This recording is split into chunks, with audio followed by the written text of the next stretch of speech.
How to turn on or off dial assist on iPhone.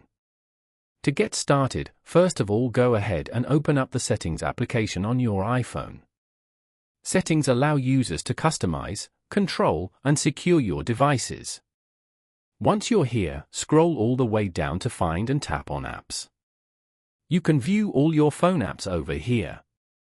Now, scroll down to find the phone app and tap on it.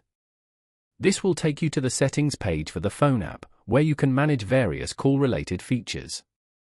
Here, scroll down to the very bottom of the page as shown. You will find the Dial Assist option. Tap the toggle switch next to it to turn it on and off. Following these steps, you can easily turn on or off Dial Assist on an iPhone. Thank you for watching. Please leave a like if this tutorial helped you, or leave a comment below if you have any questions related to the video.